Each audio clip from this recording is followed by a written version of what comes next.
Recently, a friend of mine lost her dad to suicide. He had been struggling with alcohol addiction. He had also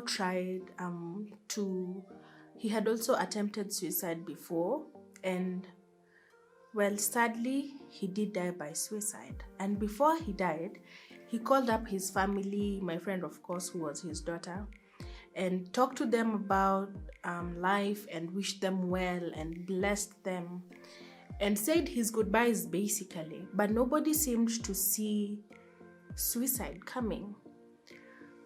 Ladies and gentlemen, my name is Sarah Muindi. I'm a counseling psychologist. I'm based in Eldoret, Kenya. I've been practicing for the last 8 years. And today I want to talk to you about risk factors, warning signs of suicide, and how we can prevent suicide.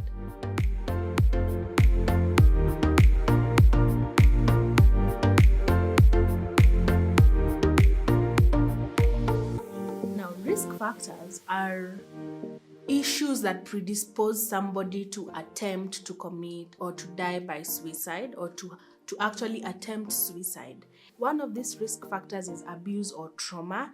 If a person has experienced trauma or abuse in their lifetime, this is a risk factor. They are at risk of thinking about suicide, showing suicidal behavior, and actually attempting suicide. Another common risk factor is previous suicide attempts. Someone who has attempted suicide before is at risk of attempting it again. And a third risk factor is loss and other events, like, for example, maybe divorce, legal difficulties, financial difficulties, breakups. These are some of the factors that put you at risk of starting to think about committing suicide or dying by suicide, exhibiting behavior around it, and actually attempting suicide. And these are just three. I've only mentioned three, but they are quite a number. I just want to give you an idea so that you can begin to conceptualize what this taboo topic of suicide is all about. Now, let's go to warning signs. How do I then know that this person is thinking about suicide or is attempting suicide? Obviously, if someone has previously attempted suicide, that definitely is a show for concern. Now, number two in this aspect of warning signs around suicide is someone who's been talking about death, writing about death, and this is something they hadn't been doing before.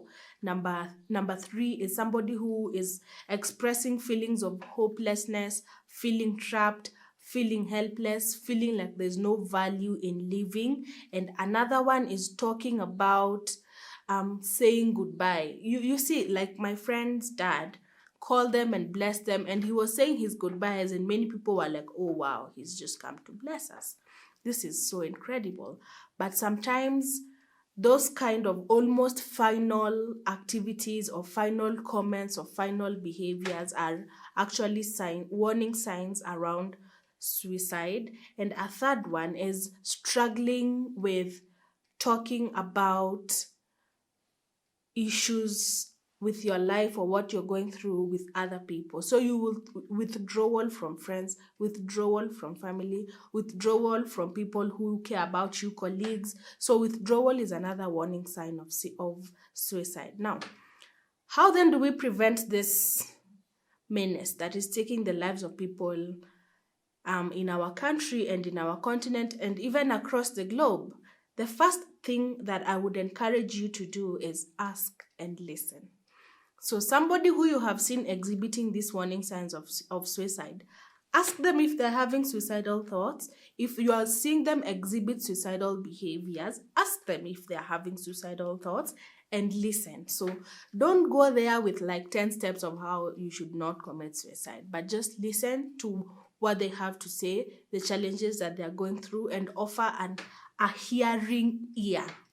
Number two, connect them to a mental health care provider and different clinicians. You have psychologists, psychiatrists, doctors, psychotherapists, counselors. Connect them to a mental health care provider and also offer them support. Like if your family or if you're a friend join up with people who care about this person and offer them support so that they're not feeling like they're battling this problem alone. Number 3, that you need to start doing and that you need to start focusing on is finding ways to equip this person with skills around problem solving and conflict resolution.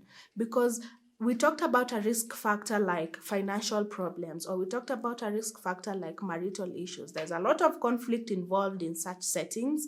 And if this person lacks skills to resolve conflict, you see how it ties to risk factors. When I decided to take on this challenge to create video content around suicide, I wanted you to be able to find a place that you can have conversations that are taboo. So drop me an email if you have questions around suicide. If you don't know how to help somebody, comment with your question, or DM, message, email. All this information is available for you so that you can be able to start offering solutions to the people in our communities that are suffering in silence and don't have to. Thank you so much. In my next video, we'll be talking about myths and misconceptions around suicide. All those things you hear people talking about and you're like, is that really suicide? Those are the things we'll be talking about in our next video. So I'll see you then.